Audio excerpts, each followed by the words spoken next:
Han lanzado de todo, desde bolas de hierro a bombas atómicas. Han revolucionado la forma de hacer la guerra. Equipados con armas inteligentes, resultan más letales que nunca. A continuación, los cañones.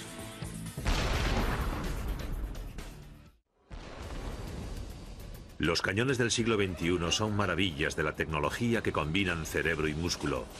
Un software increíblemente sofisticado de Silicon Valley y una potencia de fuego devastadora y modernísima. Este prototipo que se está probando en la zona de pruebas de Yuma, Arizona, es lo último en la tecnología de cañones. El sistema Crusader desarrollado por el Departamento de Defensa está equipado con 21 nuevos programas computarizados que automatizan el disparo, ayudan a los soldados a situar las localizaciones y a cargar los proyectiles. El Crusader es nuestra piedra angular para este siglo. Lo construimos para asegurarnos de proporcionar una buena capacidad de respuesta a nuestras fuerzas de maniobras. El sistema Crusader es un cañón de 40 toneladas y 155 milímetros, móvil y autopropulsado, capaz de lanzar munición de acero de más de 50 kilos a 55 kilómetros de distancia. Su radio de acierto es de 1 metro alrededor del blanco. Cada proyectil produce 136 kilos de fuerza destructiva. El Crusader es el sistema de artillería más avanzado del mundo. El cañón es un sistema totalmente robotizado, construido en torno a 3 soldados y una cabina, muy similar a la de un aeroplano. Los soldados se sientan en la parte delantera del Crusader y cada uno de ellos tiene delante una pantalla de ordenador que les ofrece información importante a tiempo real, incluida la reacción del sistema de posicionamiento global, que les muestra dónde están, dónde tienen que estar y cuándo tienen que estar allí. A diferencia de los sistemas anteriores, la tripulación no emplea la mayor parte de su tiempo realizando tareas físicas como preparar la munición, colocar los detonadores y cargar proyectiles y propulsor. Esas tareas las realizan de forma automática las nuevas tecnologías situadas a bordo. De hecho, la capacidad sin precedentes del Crusader, que puede disparar entre 10 y 12 cargas por minuto, se debe a un avanzado sistema de enfriamiento exclusivo de este cañón. Funciona en base al mismo principio que un radiador de coche. Entra el líquido frío, rebaja el calor del cañón y regresa al sistema del radiador. Lo enfría y, al hacerlo, permite disparar a tan buen ritmo sin encender el propulsor antes de terminar la operación. Es el único cañón del mundo que utiliza ese principio. El resto de los cañones disparan entre 6 y 8 cargas por minuto, mientras que el Crusader lanza entre 10 y 12. Se trata de una velocidad de disparo impresionante para un cañón tan letal y tan grande, el doble de la velocidad del Palatine, el mejor cañón norteamericano en la actualidad. El Crusader va equipado con un sistema de impacto sincronizado que permite que el sistema envíe 8 cargas a un blanco determinado al mismo tiempo. La velocidad de disparo es muy superior y el radio de acción lo mismo. Entonces comprendemos que la diferencia no está en contar con esas dos cualidades de forma independiente, sino en sincronizarlas. Por eso hoy por hoy no existe sistema de cañón en el mundo que proporcione las cualidades del Crusader. El Crusader es la representación más moderna y letal de una tecnología de batalla que tiene sus orígenes en el siglo XIII. Los chinos fueron los primeros en embutir pólvora, que había sido creada en el siglo IX en un tubo largo, y cargarlo con un proyectil de hierro, creando así el primer cañón. La invención de los cañones no supuso una gran revolución. Se usaban como fuegos artificiales, como una forma de hacer ruido, pero no como armas de asedio.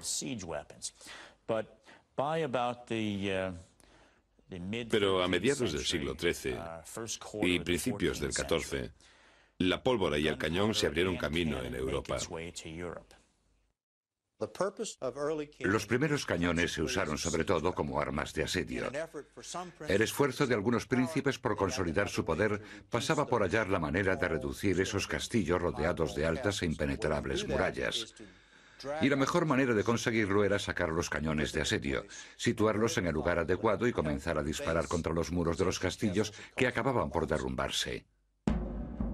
Los asedios solían durar meses e incluso años, lo que permitía a los artilleros construir los cañones en el mismo campo de batalla. Pero a pesar de tanta práctica, la fabricación de cañones en los siglos XIII y XIV constituía una misteriosa mezcla de ciencia y arte. Los que se ocupaban de los cañones eran considerados diferentes a los demás y formaban una especie de clan. Estaban muy unidos. Los cañones resultaban extremadamente caros, por lo que estaban personalizados. Se enorgullecían de ellos. Los cañones de entonces llevaban los emblemas de los nobles o del rey. Algunos tienen delfines o dragones marinos. Todo aquello que por entonces se consideraba de buen agüero, amuletos de la buena suerte. Es curioso, pero los primeros fabricantes de cañones eran fabricantes de campanas, porque conocían la tecnología del trabajo en metal. Ambos procesos resultaban tediosos y requerían una atención y concentración máximas. Hacían un molde y lo llenaban con el metal líquido. Así fundían la pieza entera, que se empezaba a enfriar de fuera a adentro. Cuando estaba terminada, se rompía el molde y aparecía un tubo sólido. Después cogían un taladro y abrían un agujero en el centro del tubo, creando el cañón. En el transcurso de los 2 siglos siguientes, el bronce, que era más ligero y más fácil de trasladar en el campo de batalla que el hierro, llegó a dominar la industria de la fabricación de cañones. Y eso a pesar de que los cañones de hierro eran 10 veces más baratos que los de bronce. El primero que utilizó solo cañones ligeros en el campo de batalla fue el monarca sueco del siglo XVI, Gustavo Adolfo. Los aligeró aún más para que pudiesen acompañar a la infantería y darle apoyo en el campo de batalla, lo cual supuso un gran avance. Los artilleros disparaban el cañón situando la bala y la pólvora en el interior de una funda de tela. Después el artillero introducía el explosivo por la boca del cañón. A continuación, el artillero cogía el cañón de una pluma de ganso lleno de pólvora y lo introducía a través de una ranura situada en la base del cañón, prendiendo fuego a la carga. A finales del siglo XIV los cañones comenzaron a disparar proyectiles que explotaban. Ya fuesen de piedra o de bronce, los proyectiles quedaban unidos por un aro y explotaban gracias a un primitivo detonador. Solían llevar en su interior una mezcla incendiaria y se usaban sobre todo para atacar puertos. La mayoría de los cañones podía disparar una bala de piedra o de hierro hasta casi 900 metros de distancia, pero como el ánima del cañón era lisa, no siempre acertaba en el blanco. Un ánima lisa no permite controlar al proyectil, porque este solo es impulsado a través del cañón. Los cañones con rayado hacían girar al proyectil, lo que lo estabilizaba. Cuando se prendía el detonador, la presión del gas existente en el interior del cañón se extendía y afianzaba al proyectil contra las estrías del rayado, lo que mejoraba su precisión y su alcance. En un principio el rayado poco tuvo que ver con la precisión. El rayado era una simple estría que recorría el cañón para facilitar la recogida de la pólvora. Era un hueco que recogía la pólvora utilizada y evitaba que se atascase el ánima. Después se limpiaba y se retiraba.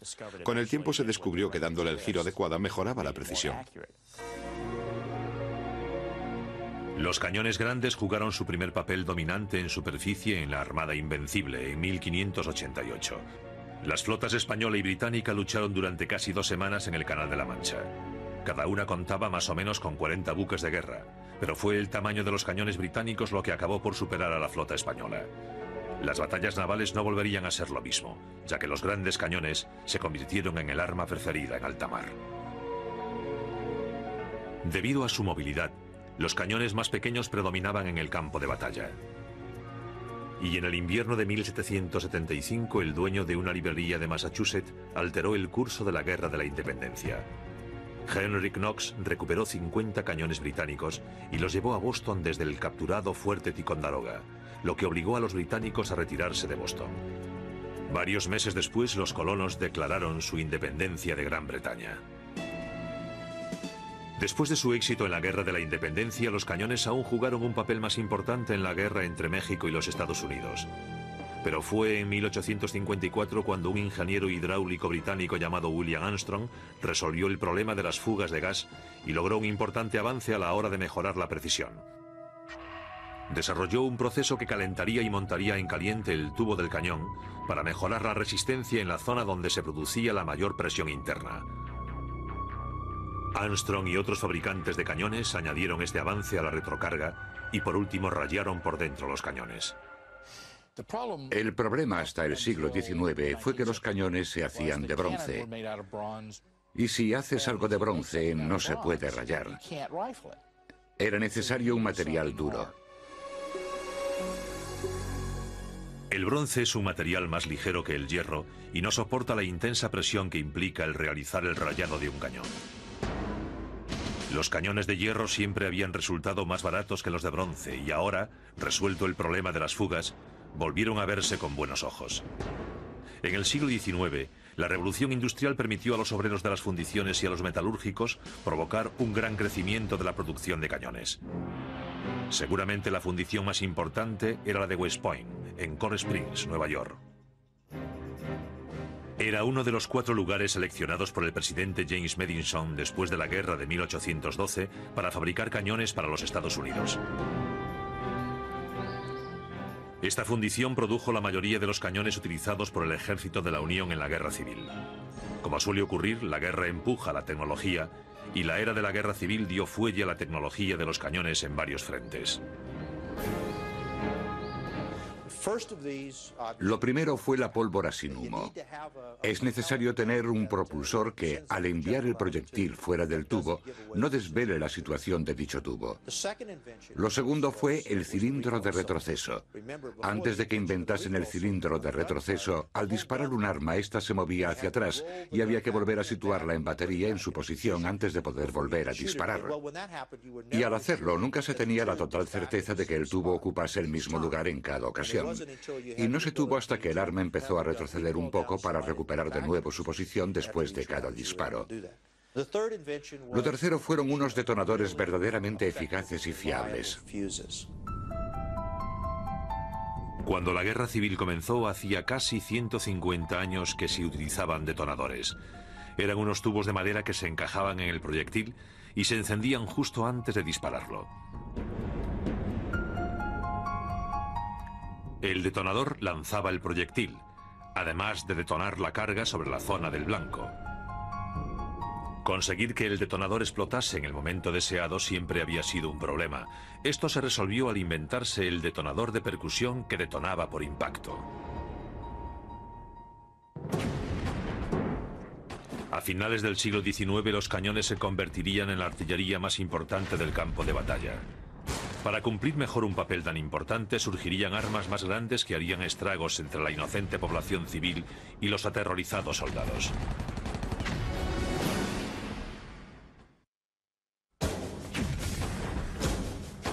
A principios de la Primera Guerra Mundial, los cañones eran una presencia dominante en el campo de batalla. Se producían en masa, pero aunque su cantidad aumentaba, su precisión no. Los países de todo el mundo querían cañones que disparasen más rápido y con mayor precisión para llevar ventaja, pero sin un sistema de retroceso eficaz, la precisión no mejoraría. Por desgracia, los sistemas de retroceso en uso no permitían a los cañones conservar su posición una vez disparados. Unos grandes muelles era el mejor método utilizado en los sistemas de retroceso de los cañones, pero incluso eso se desgastaba enseguida debido a la excesiva fuerza generada por los cañones. Mientras el mundo observaba, los franceses desvelaron un sistema de retroceso histórico que cambió la forma de construir los cañones. Descubrieron lo que llamaron el sistema hidroneumático. Y fue eso lo que introdujeron en su famoso French 75, y fue su arma secreta. Donde otros cañones usaban muelles, el French 75 utilizaba cilindros, uno lleno de aceite y el otro de nitrógeno. Al disparar, el cilindro lleno de nitrógeno se comprimía, y eso dejaba al cañón en batería listo para volver a disparar. El French 75 fue el precursor de la artillería terrestre moderna. Su sistema hidroneumático también permitía que el cañón recuperase su posición original suavemente, lo cual reducía el desgaste sufrido por el cañón. Con el French 75 podían disparar hasta 12 proyectiles por minuto. Decían que cuando disparaban muy rápido tenían una bala en el cañón y 6 en el aire.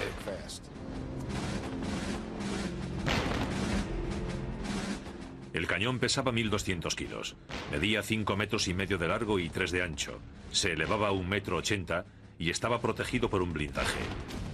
Los proyectiles de 7 kilos se cargaban por atrás y tenían un alcance de más o menos 6.800 metros.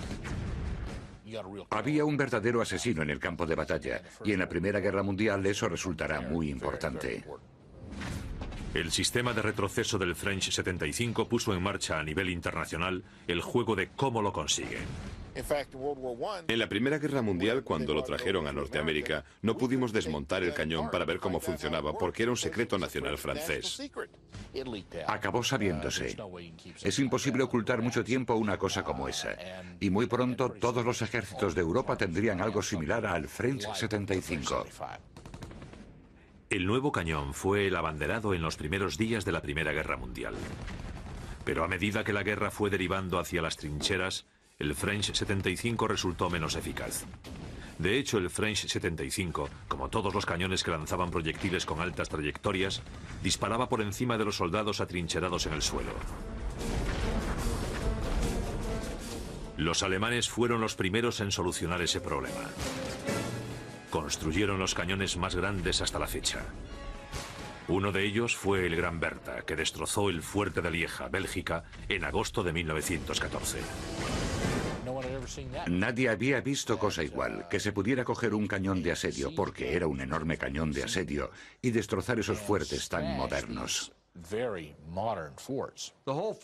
Su función era recorrer 6.000 metros y descender para penetrar lo más posible en la tierra. Bautizado en honor de la hija del fundador de la fundición de armas Krupp, el Gran Bertha era capaz de lanzar proyectiles de 800 kilos de peso contra sus enemigos.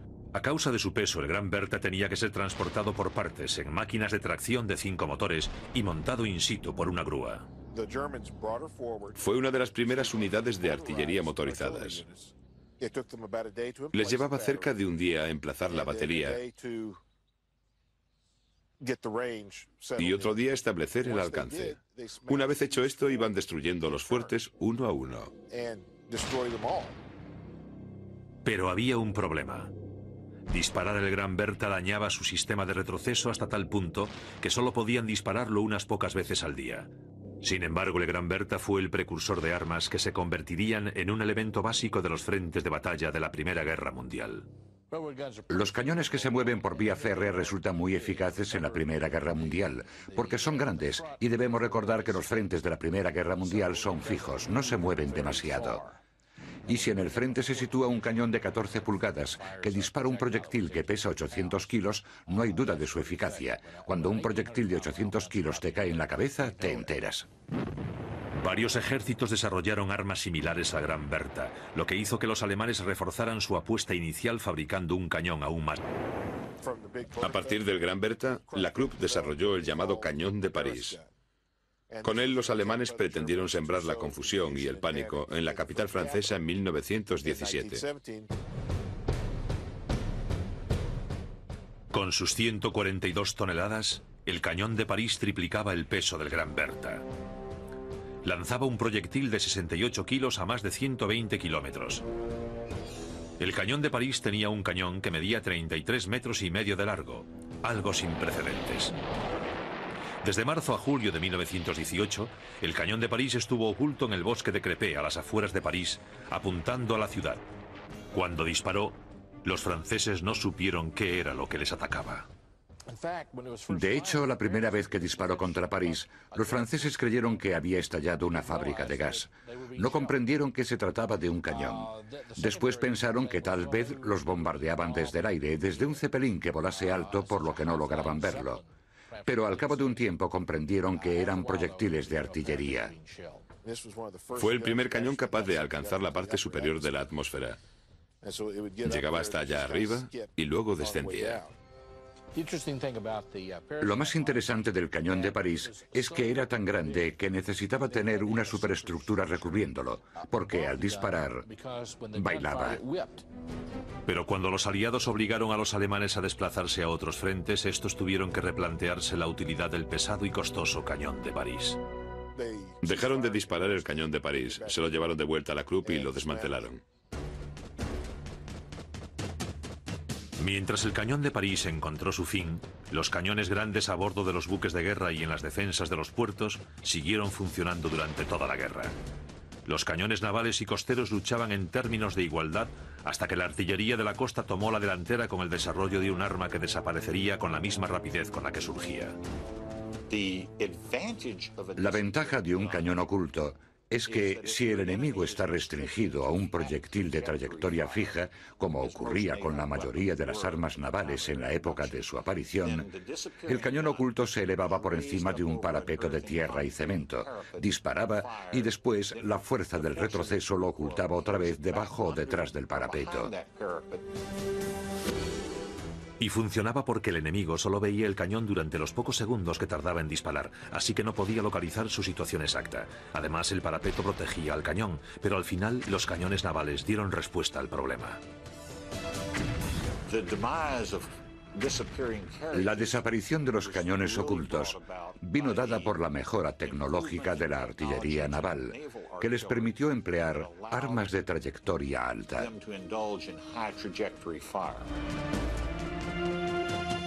Los alemanes se beneficiarían de dicha tecnología. Su pasión por los cañones grandes volvería a surgir después de la Primera Guerra Mundial, cuando empezaron a planificar un arma de matar que haría que el cañón de París semejase una cerbatana.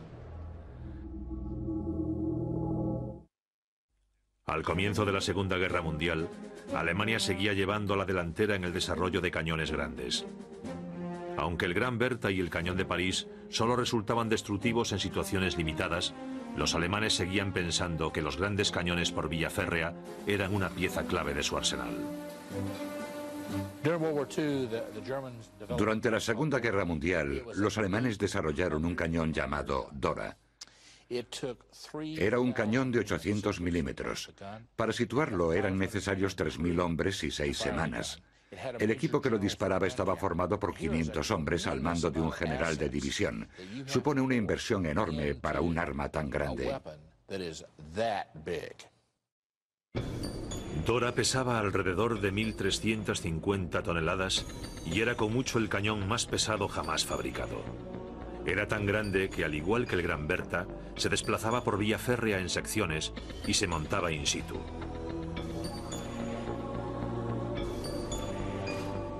Dora medía casi 12 metros de alto y 7 de ancho y 43 metros de largo.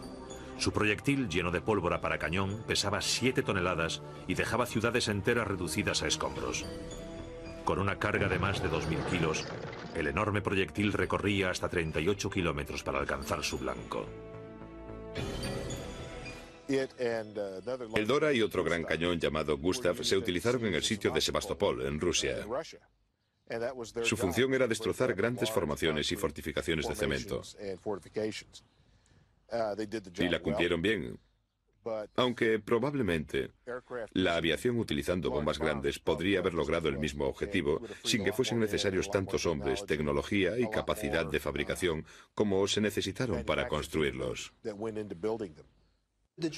Al ejército alemán siempre le gustó lo grande, y cuando tenían la oportunidad de reducir una fortaleza, transportaban esas monstruosas obras de arte, como hicieron con el Dora y el Gustav durante el sitio de Sebastopol.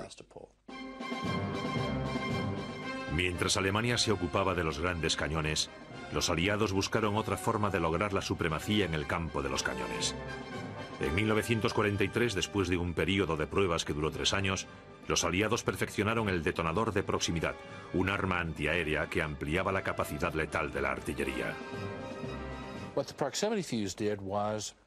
El detonador de proximidad consistía en poner un transmisor de radio en la punta del proyectil.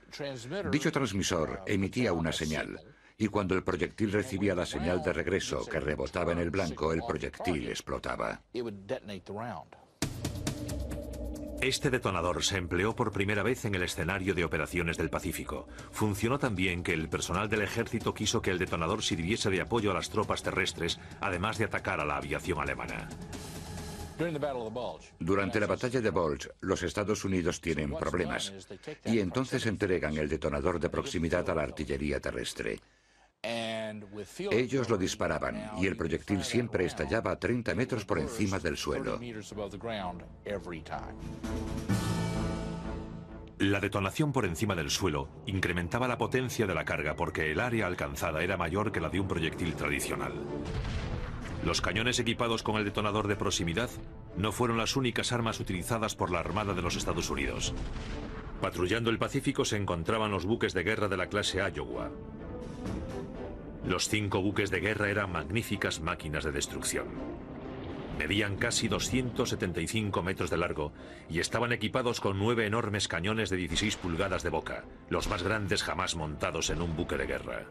No había potencia de fuego igual en todo el Pacífico. A los Iowa se les llamaba los constructores de piscinas, por los cráteres de 60 metros de diámetro que producían sus proyectiles. Estos pesaban 1.500 kilos y eran del tamaño de un Volkswagen Escarabajo. Los Iowa tenían un sistema de dirección de disparo compuesto por giroscopios y algo totalmente nuevo, un sistema informático a bordo. La calculadora de relé AK permitía a la Armada calcular y compensar rápidamente cualquier error de alcance y determinar lo que iba a hacer un proyectil. Fue la unión lógica de las complejidades del armamento naval con la era de la informática. Con el apodo de Mark I, el ordenador AK permitía a los buques de guerra de la clase Iowa disparar y acertar blancos que estaban a 38 kilómetros de distancia, con una precisión casi total. Gracias a sus portaaviones y a los buques de la clase Iowa, los Estados Unidos reemplazaron a Gran Bretaña en el título de Reyes de los Mares.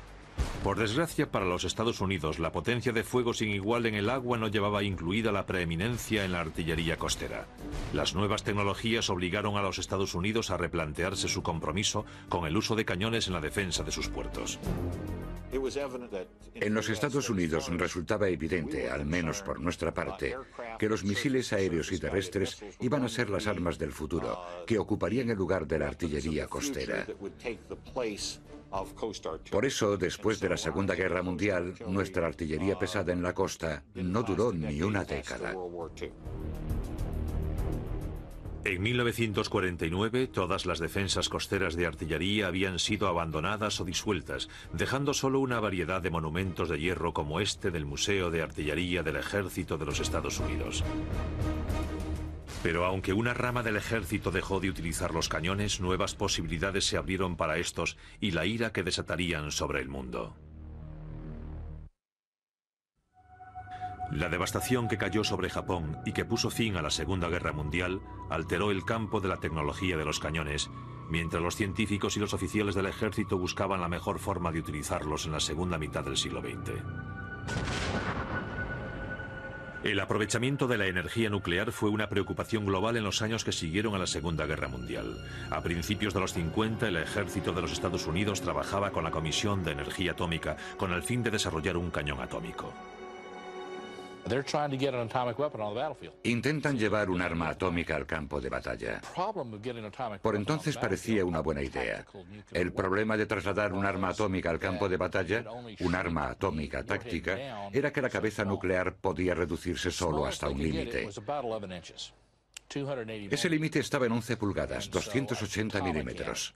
Y así aparece Agni la atómica, un cañón enorme. Disparaba un proyectil de 15 kilotones a 40 kilómetros de distancia. La cabeza nuclear de Agni la atómica llevaba una carga de 15.000 toneladas. 10 de esas cabezas igualaban la potencia que había diezmado Hiroshima. Agni la atómica medía 12 metros de largo y pesaba 85 toneladas. Pero lo que lo diferenciaba de otros cañones era la novedad de su capacidad nuclear. El 25 de marzo de 1953, en Fishman Flats, Nevada, se puso a prueba un cañón atómico por primera vez en la historia. Después del éxito de dicha prueba, se construyeron varias atómicas y se enviaron por todo el mundo. El ejército de tierra Ya tenía una baza que jugar en la carrera nuclear. El ejército podía decir, nosotros también tenemos capacidad nuclear. Tenemos un cañón enorme que dispara proyectiles nucleares. Porque no debemos olvidar que en la década de los 50 se hablaba de que los ejércitos de tierra iban a dejar de ser necesarios.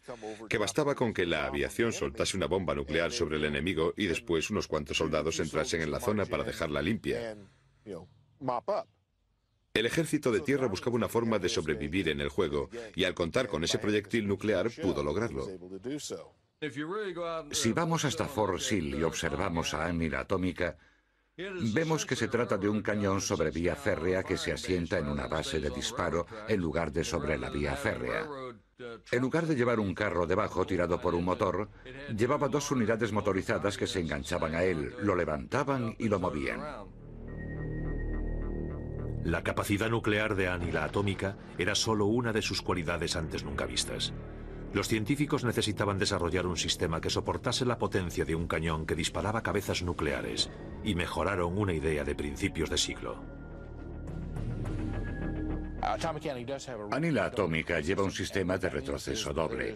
Eso significa que el sistema de retroceso normal de cualquier cañón sigue esta dirección.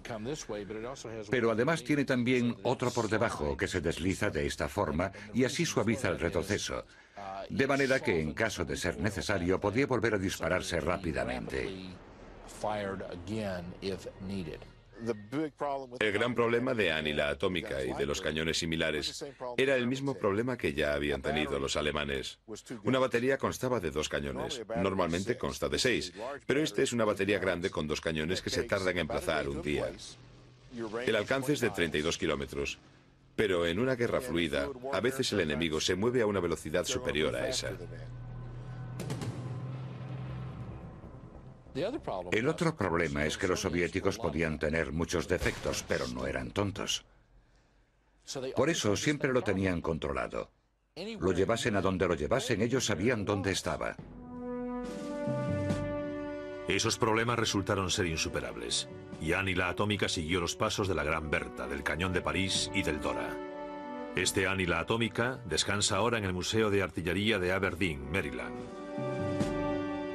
De hecho, a principios de la década de los 50 se creía que los cañones y los ejércitos de tierra en general no iban a ser necesarios, ya que se podían lanzar misiles y mantener a los soldados alejados del peligro.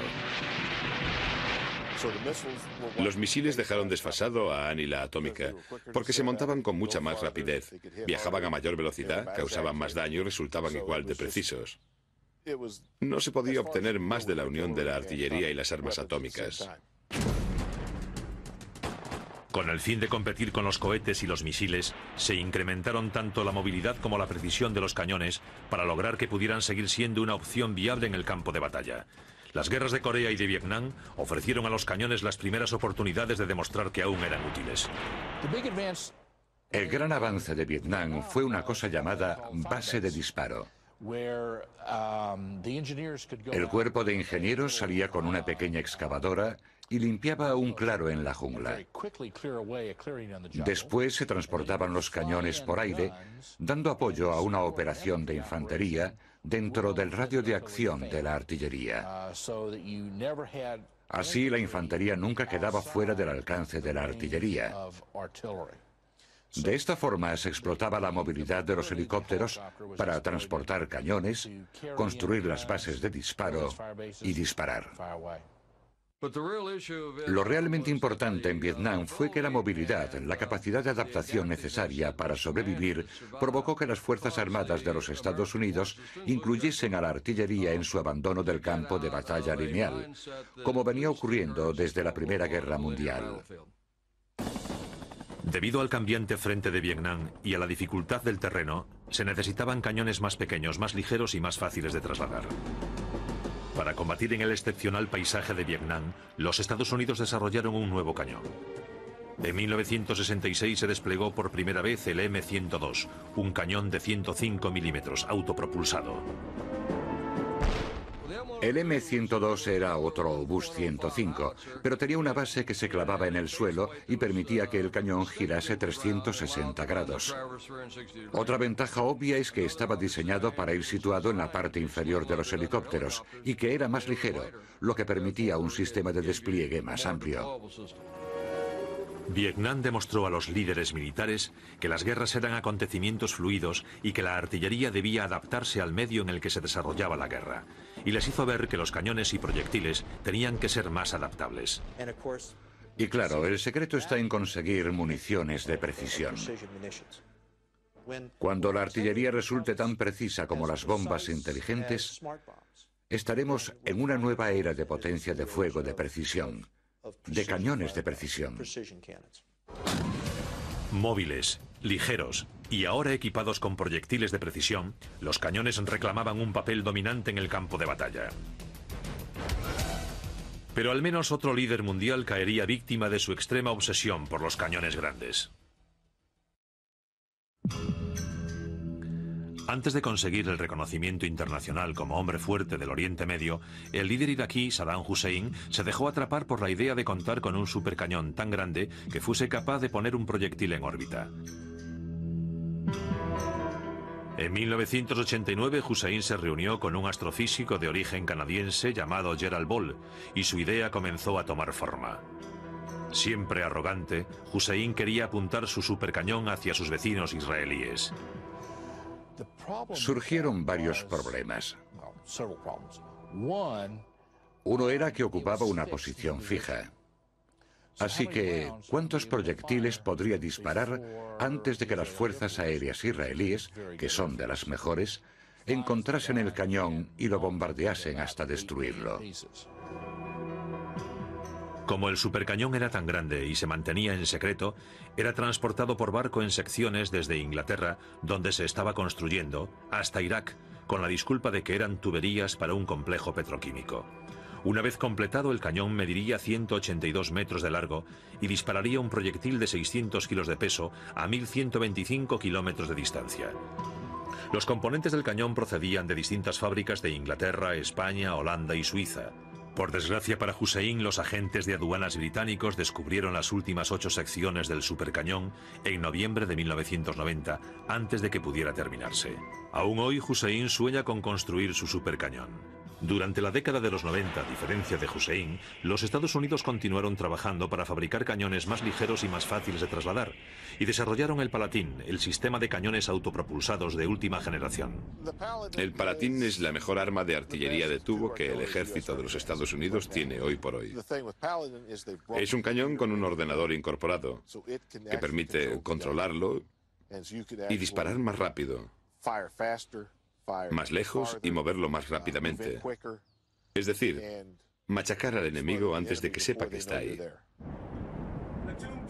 El Palatine es un sistema de cañón de 155 milímetros capaz de moverse en tierra a 65 kilómetros por hora, más rápido que cualquier cañón hasta la fecha. El Palatine comenzó a desarrollarse en 1997 con una capacidad de aniquilamiento similar a la del cañón Dora de los alemanes. Los cañones para la próxima guerra se fabricarán en el mismo lugar en el que se han fabricado desde 1813. El arsenal de Watervliet, próximo a Albany, Nueva York. Es el arsenal más antiguo con actividad continuada de los Estados Unidos. Es el único arsenal del país que fabrica cañones de gran calibre para el ejército actual. No estamos aquí para producir un trozo de metal cuyo fin sea quedar almacenado, sino para fabricar un cañón. Una pieza de artillería que funcione, que nos proteja a nosotros y a nuestros soldados, y que no nos dé problemas. El proceso de fabricación de un cañón actual es una continuación del arte creado en el siglo XIII. La forja giratoria funciona así. Se coge un preformado de acero continental que mide entre 2,5 metros y 3 metros y se introduce en un horno de inducción que calienta el preformado hasta los 2000 o 2100 grados. Cuando sale del horno, el tubo viaja en una cinta transportadora hacia la forja giratoria. El enorme cañón comenzará a girar entre los dientes de la forja giratoria. que tiene 4 grandes martillos que se controlan por ordenador desde una sala especial. El tamaño del tubo del cañón determina la cantidad de fuerza que los martillos emplearán para dar forma al tubo. Cada vez que se calienta el acero, este pierde parte de sus propiedades. Por eso hay que calentarlo y enfriarlo al instante. Es un proceso por el cual, al enfriarlo instantáneamente, el metal recupera todas sus propiedades. Todo el proceso dura unos 15 minutos, en contraposición a las 15 horas que duraba hace 20 años. La Armada de los Estados Unidos también está aprovechando las mejoras en tecnología aplicada a los cañones. El USS Winston Churchill, recientemente puesto en servicio, es el primer destructor equipado con Airgun, el sistema de munición guiada de máximo alcance. Se trata de un proyectil de 55 kilos y 5 pulgadas, ayudado por un motor cohete con un alcance de 96 kilómetros. Ese alcance supone un aumento de más del 50% en relación a los destructores actuales. Y aunque eso ya resulte impresionante, los cañones terrestres lo son aún más, porque son más letales y autónomos. Pero todos los sistemas de cañones palidecen en comparación con el sistema Crusader del Departamento de Defensa de los Estados Unidos, repleto de avances tecnológicos y que llegará a los campos de batalla en el año 2008. Pero a pesar de que los prototipos de este nuevo sistema ya se están probando, en los círculos militares, a los cañones se los considera los dinosaurios de la artillería. En este contexto, decidir qué arma será la más adecuada en el futuro, si será un sistema basado en los cohetes o basado en los cañones, depende de qué sistema se adapte mejor a la naturaleza cambiante de la guerra. La revolución en el campo de la precisión y en el de la información cambiarán la forma en que luchan los ejércitos. Un campo de batalla en el año 2015 o 2020 será muchísimo más letal y los ejércitos se desplegarán cubriendo distancias cada vez mayores. Y las armas, a causa de su precisión, se usarán con mayor moderación en el futuro. Por muy limpio que pueda llegar a ser o no el campo de batalla del futuro, la guerra a determinados niveles seguramente seguirá siendo un asunto práctico en el que la victoria se logrará en confrontaciones directas. En última instancia, el combate culmina en un enfrentamiento cuerpo a cuerpo entre dos fuerzas que se van acercando. Cuanto más tiempo podamos disparar contra el enemigo, cuanto más se acerque, más eficaces seremos en el cuerpo a cuerpo.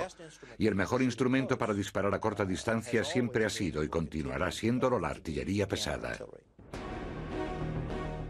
Los cañones siguen jugando un papel crucial en el arte de la guerra. Ya sea en un visceral combate cuerpo a cuerpo o disparando armas de precisión, han mantenido su posición de eje de la artillería durante más de 600 años.